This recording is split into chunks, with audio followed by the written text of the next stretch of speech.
అందరికీ నమస్కారం. Let me introduce my self. My name is Krishna Teja. నా పేరు కృష్ణ తేజ అండి. 2015 బ్యాచ్ ఐఏఎస్ ఆఫీసర్ని. నాకు ఇచ్చిన టాపిక్ వచ్చేసి ఎడ్యుకేషన్ గురించి మాట్లాడమన్నారు. I just thought I will share one of my life time experience about education. అందరిలానే నేను 10th టాపర్నయ్యాను, ఇంజనీరింగ్ టాపర్నయ్యాను. 10th ఇంటర్మీడియట్ ఇంజనీరింగ్ టాపర్ని అయిన తర్వాత ఆంధ్రాలో ప్రతి స్టూడెంట్లానే నాకు కూడా ఒక మల్టీనేషనల్ కంపెనీలో లక్షల్లో శాలరీతో ఒక మంచి జాబ్ వచ్చింది. నేను చాలా హ్యాపీగా జాబ్ చేస్తున్న టైంలో ఆ దేవుడు నాకు ఒక రూమ్మేట్ని ఇచ్చాడు.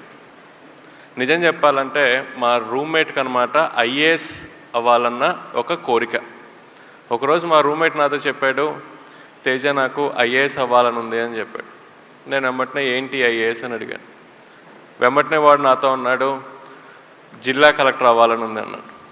నేను అప్పుడు వాడిని అడిగా, ఏంటి దాని ప్రత్యేకత, ఇక్కడ నీకు మంచి శాలరీ వస్తుంది కదా అంటే, అప్పుడు ఫస్ట్ టైం వాడు చెప్పాడు, ఒక ఐఏఎస్ అవుతే, ఒక జిల్లా కలెక్టర్ అవుతే జనాలకి ఏ విధంగా సేవ చేయొచ్చు అని చెప్పేసి. వాడు నిజం చెప్పాలంటే నన్ను మోటివేట్ చేసి వాడితో పాటు నన్ను కూడా తీసుకువెళ్ళి ఒక కోచింగ్ ఇన్స్టిట్యూట్లో ఐఏఎస్ చదవటం కోసం జాయిన్ చేశాడు. నేను వాడు ప్రతిరోజు ఈ ఐఏఎస్ కోసం కోచింగ్ ఇన్స్టిట్యూట్కి వెళ్ళి చదువుకొని రావటం జరిగింది. నేను ఎప్పుడైతే రోజు ఐఏఎస్ కోచింగ్కి వెళ్ళి వస్తున్నానో నాకు చిన్నగా అర్థమైంది, ఐఏఎస్ ఒక ఉద్యోగం కాదు, ఒక సేవ అని. నేను కూడా చాలా నీట్గా, చాలా కాన్సన్ట్రేటెడ్గా ఐఏఎస్ ఎగ్జామ్కి చదవటం మొదలుపెట్టాను. అలా ఫస్ట్ టైం నేను ఐఏఎస్ ఎగ్జామ్ రాశాను.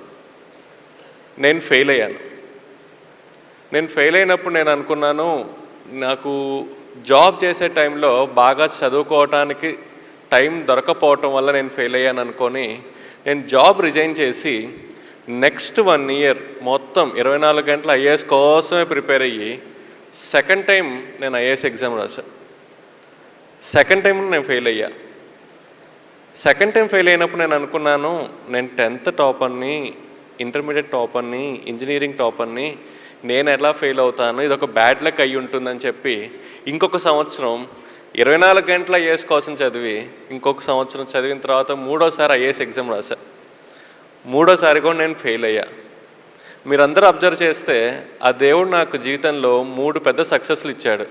10వ తరగతి పెద్ద సక్సెస్ అయింది, ఇంటర్మీడియట్ పెద్ద సక్సెస్, ఇంజనీరింగ్ పెద్ద సక్సెస్.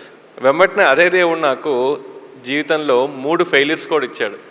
ఐఏఎస్ 1వసారి ఫెయిల్ అయ్యాను, 2వసారి ఫెయిల్ అయ్యాను, 3వసారి ఫెయిల్ అయ్యాను. ఎంత తెలియగలవాడికైనా 3 సార్లు ఫెయిల్యూర్ వచ్చిన తర్వాత వాళ్ళలోని కాన్ఫిడెన్స్ లెవెల్స్ అంతా కిందకి వెళ్ళిపోతాయి, వాడి మోటివేషన్ లెవెల్స్ అంతా కిందకి వెళ్ళిపోతాయి. నాకు అసలు అర్థం కాలేదు, నేనేంటి, నాకేంటి 3 సార్లు ఫెయిల్యూర్ రావటం ఏంటి అని చెప్పేసి. దాదాపు 1 నెల నాలో నేను చెక్ చేసుకున్నాను, ఎందుకు నాకు ఈ ఫెయిల్యూర్ వస్తుంది అని చెప్పేసి. ఆ నెల రోజుల్లో నాలో నాకు ఒక తప్పు కూడా కనిపించలేదు.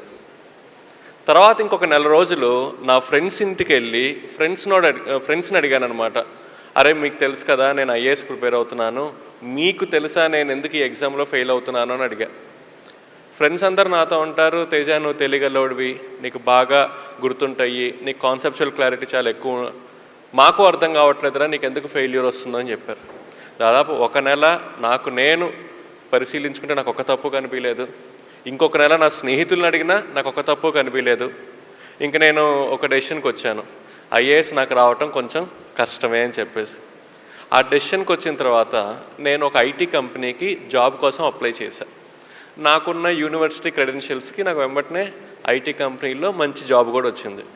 నాకు ఈ జాబ్ వచ్చిన విషయం నేను నా ఫ్రెండ్స్ అందరికీ ఫోన్ చేసి చెప్పానమాట, అరే ఇంకా నేను ఐఏఎస్ ఎగ్జామ్ రాయట్లేదు, ఐటీ జాబ్కి తిరిగి వెళ్ళిపోతున్నాను అని చెప్పేసి.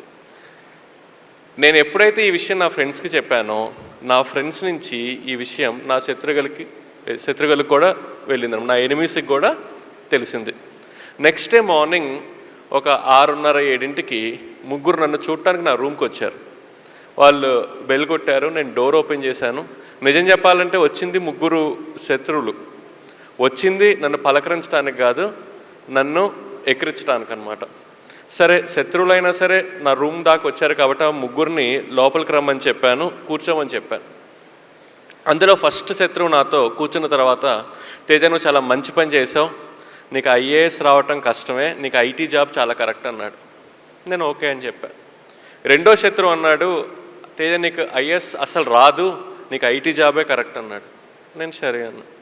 మూడో శత్రువు అన్నాడు, తేజ నీకు ఐటీ జాబ్ కరెక్ట్ అన్నాడు. నేను సరే అన్నా.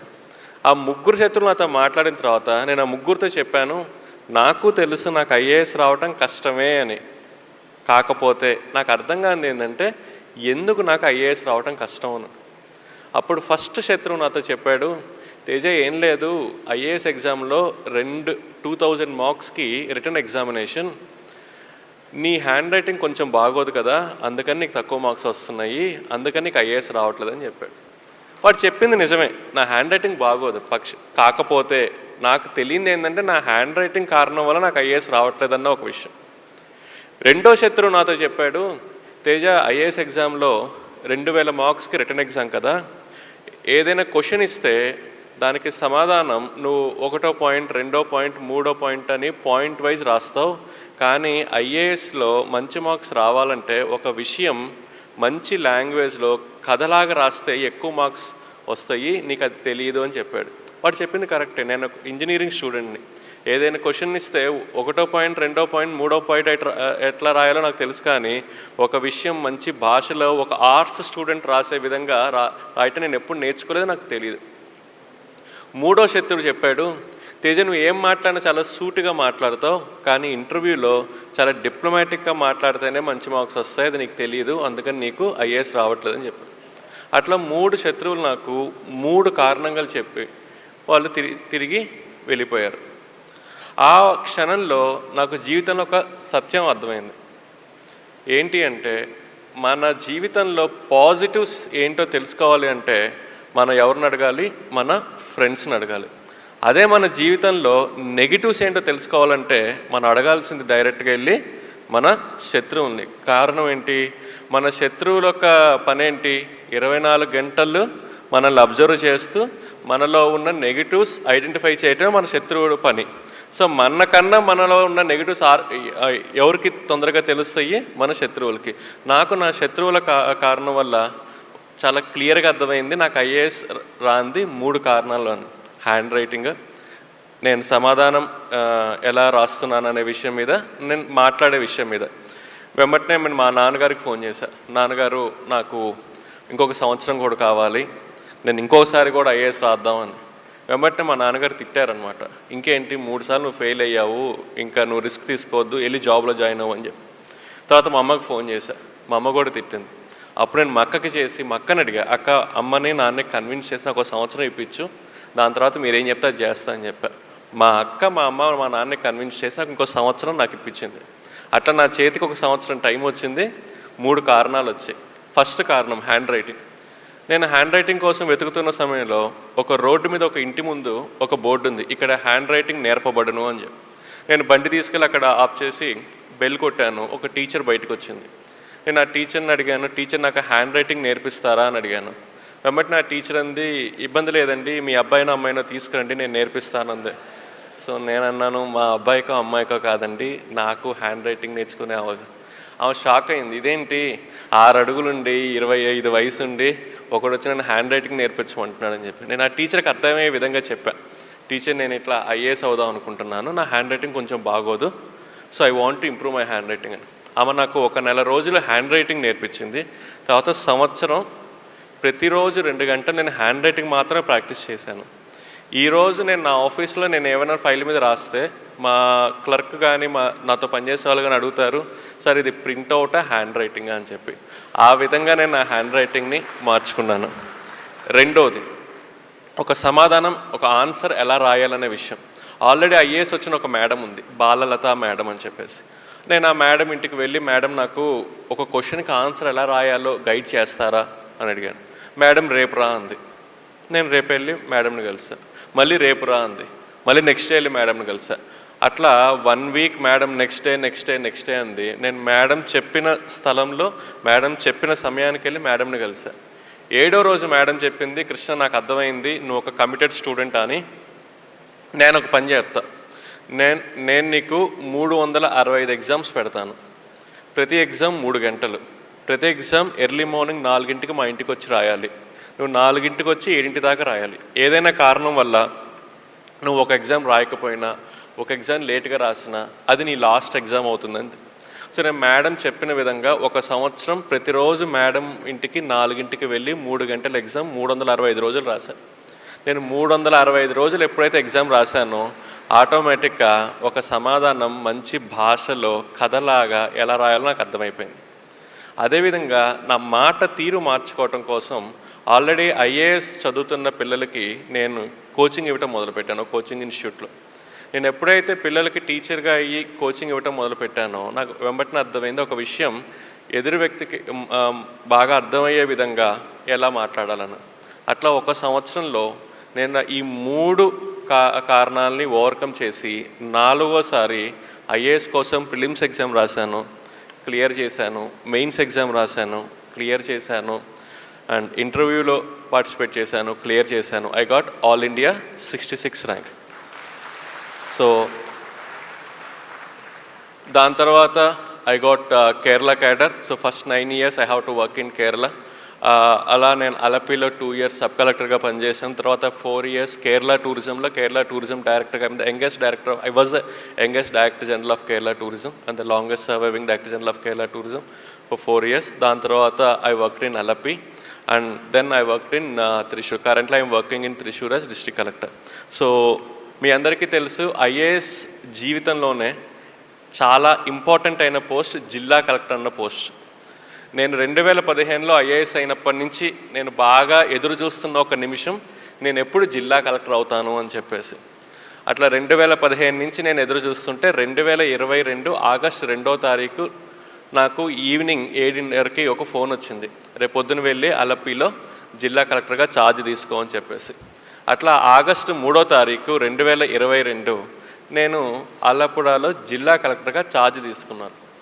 జిల్లా కలెక్టర్గా ఛార్జ్ తీసుకున్న తర్వాత నేను బాగా ఈగర్గా వెయిట్ చేస్తున్న ఒక క్షణం, నేను జిల్లా కలెక్టర్ అన్న పోస్ట్లో సైన్ చేయబోతున్న ఫస్ట్ ఫైల్ ఏదై ఉండొచ్చు అని చెప్పేసి. అట్లా బాగా ఈగర్గా వెయిట్ చేస్తున్నప్పుడు ఒక క్లర్క్ ఒక ఫైల్ పట్టుకుని ఒక క్యాబిన్లోకి వచ్చింది. నేను క్లర్క్ని అడిగాను ఏంటి ఆ ఫైల్ అని చెప్పేసి. అప్పుడు ఆ క్లర్క్ చెప్పింది, సార్ వర్షాలు పడుతున్నాయి కదా, రేపు పిల్లలకి హాలిడే ఇచ్చే ఫైల్ సార్ అంది. సో నా జీవితంలో జిల్లా కలెక్టర్గా నేను సైన్ చేసిన ఫస్ట్ ఫైల్ ఏంటయ్యా అంటే పిల్లలకి హాలిడే డిక్లేర్ చేయటం. నార్మల్లీ పిల్లలకి హాలిడే ఇస్తేనే వాళ్ళు భయంకరంగా సంతోషంగా ఫీల్ అవుతారు. అది ఫస్ట్ ఫైల్ ఫస్ట్ సిగ్నేచరే హాలిడే ఇస్తే they were very very happy. So జిల్లా కలెక్టర్ ఫస్ట్ ఫైలే పిల్లలకి హాలిడే డిక్లేర్ చేయటం అనేది ఒక పెద్ద న్యూస్ అయిపోయిందనమాట. సో అలపిలో ఉన్న పిల్లలందరూ నన్ను చాలా హ్యాపీగా థ్యాంక్ యూ కలెక్టర్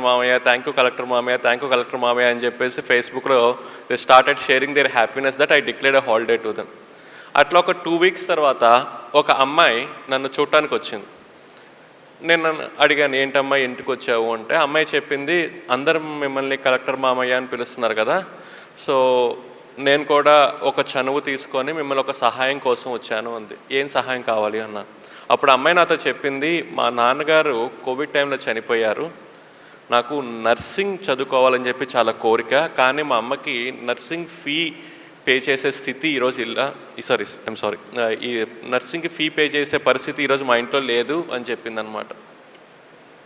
అప్పుడు నేను అడిగాను ఏం కావాలి అంటే, నాకు ఎవరైనా స్పాన్సర్ని చూస్తారా నర్సింగ్కి ఫీ పే చేయడానికి అండి, నేను ట్రై చేస్తానని చెప్పి. అప్పుడు నాకు తెలిసిన చాలా పెద్ద హీరో అయిన శ్రీ అల్లు అర్జున్ గారికి ఫోన్ చేశా, ఇట్లా ఒక అమ్మాయి ఉంది, మీరు ఏమైనా హెల్ప్ చేస్తారా అంటే. అప్పుడు అల్లు అర్జున్ గారు కూడా 1 సంవత్సరం కాదు 4 సంవత్సరాలకు కావాల్సిన ట్యూషన్ ఫీ హాస్టల్ ఫీ మొత్తం నేనే పే చేస్తానని చెప్పి మొత్తం ఆయన కాలేజ్లో పే చేశారు. ఈ అమ్మాయి కాలేజ్కి వెళ్ళి రావటం మొదలుపెట్టింది.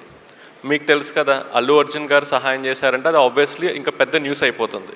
సో అది కేరళ మొత్తం పెద్ద న్యూస్ అయిపోయింది అనమాట. ఆ న్యూస్ చదివి నెక్స్ట్ డే ఇంకొక అమ్మాయి నన్ను చూడటానికి వచ్చింది. ఆ అమ్మాయి చెప్పింది, మా నాన్నగారు కూడా కోవిడ్ టైంలో చనిపోయారు, నాకు ఇంజనీరింగ్ చదువుకోవాలని ఉంది, నాకు ఎవరైనా సహాయం చేస్తారా అని అడిగింది. ఆ టైంలో నాకు ఒక విషయం అర్థమైంది ఏంటంటే, పిల్లలు నన్ను ఊరికే కలెక్టర్ మామయ్య అని పిలవట్లేదు, వాళ్ళు నాతో చెప్తున్నారు మా అమ్మ మా నాన్న తర్వాత మమ్మల్ని చూసుకునే రెస్పాన్సిబిలిటీ మీకు ఉంది అని చెప్పడానికి వాళ్ళు నన్ను అలా పిలుస్తున్నారన్న విషయం నాకు అప్పుడు అర్థమైంది. అప్పుడు నేను నా మనసులో ఒక మాట అనుకున్నాను, నేను అలపికి జిల్లా కలెక్టర్గా ఉన్న టైంలో అలపిలో ఎంతమంది పిల్లలకైతే కోవిడ్ టైంలో అమ్మా నాన్న చనిపోయారో వాళ్ళందరికీ వాళ్ళు చదువుకునేదాకా స్పాన్సర్ని ఐడెంటిఫై చేసి ఇస్తాను అని చెప్పేసి నేను ఆ మనసులో ఆ మాట అనుకున్నప్పుడు నాకున్న ఒక ఊహ ఏంటంటే ఒక 20-30 మంది పిల్లలకి అయి ఉంటారు అమ్మ నాన్న చనిపోయిందని. కానీ సర్వే చేసిన తర్వాత నాకు అర్థమైంది ఏంటంటే అలపిలో కోవిడ్ టైంలో అమ్మ నాన్న చనిపోయిన పిల్లలు 20-30 కాదు, 100 కాదు, 200 కాదు, 293 మంది పిల్లలకి కోవిడ్ టైంలో అలపిలో అమ్మ నాన్న చనిపోయారు. కానీ మనసులో ఒక మాట తీసుకున్నాను కాబట్టి వాళ్ళ కోసం నేను ట్రై చేయటం మొదలుపెట్టాను.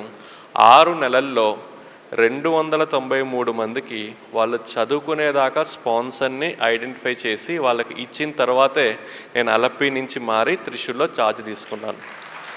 సో ఒక మాటలో చెప్పాలంటే అలపిలో there is no covid orphan who can discontinue his studies because of financial issues. So Alleppey నుంచి నేను త్రిశూర్కి వెళ్ళంగానే అగైన్ పిల్లలందరికీ ఒక ఎక్స్పెక్టేషన్ ఉంటుంది, ఎందుకంటే అలపిలో కోవిడ్ అందరికీ నేను హెల్ప్ చేశాను కాబట్టి త్రిశూర్లో కూడా. సో త్రిశూర్లో 609 పిల్లలు ఉన్నారనమాట. ఈ 609 పిల్లలకి కూడా వాళ్ళు చదువుకునేదాకా సహాయం చేసే స్పాన్సర్ని నేను వాళ్ళకి ఇచ్చేశాను. సో టోటల్ చూసుకుంటే అలపి అండ్ త్రిశూర్ అరౌండ్ 1000 పిల్లలకి మేము హెల్ప్ చేశాం. ఈ విషయం ఇక్కడ దాకా వచ్చి మీ అందరికీ చెప్పే కారణం ఏంటంటే ఈ 1000 మందిలో దాదాపు ఒక 100-150 మంది సహాయం చేసింది మీ రొటేరియన్సే. So I thought I should thank all of you for being part of this journey. నా ఒక జర్నీలో మీరందరూ భాగం అవటం వల్ల I thought I should share and I should personally thank the fraternity of Rotarians for coming forward and support. And చాలా కొంత టైంలో ఒక్కొక్కరు ఇండివిజువల్గా స్పాన్సర్ చేశారు, కొన్నిసార్లు రోటరీ యాజ్ ఎ బ్రాంచెస్గా స్పాన్సర్ చేసినాయి, but they came forward with welcoming hand. So thank you so much. So ఇవన్నీ మీకు చెప్పడానికి కారణం ఏంటంటే మీరు ఉన్న ప్లేస్లో కూడా ఇదే ఒక అవసరంతో పిల్లలు ఉన్నారు. అలపిలోనే కాదు పిల్లలకి అమ్మ నాన్న చనిపోయింది, త్రిశూర్లోనే కాదు పిల్లలకి కోవిడ్ టైంలో అమ్మ నాన్న చనిపోయింది, ఈవెన్ విజయవాడలో కూడా నాకు తెలిసి ఇదే ఒక పరిస్థితి ఉంటుంది, గుంటూరులో కూడా ఇదే పరిస్థితి ఉంటుంది, మీరున్న ఏరియాస్ కూడా ఇదే పరిస్థితి ఉంటుంది. So wherever it is possible try to support this children. There are this children, okay, Covid కారణం వల్ల ఇబ్బంది పడుతున్న పిల్లలు ఉన్నారు. So they need your support. Looking forward and thank you so much for giving me this opportunity and hope I made it short and interactive. Thank you so much.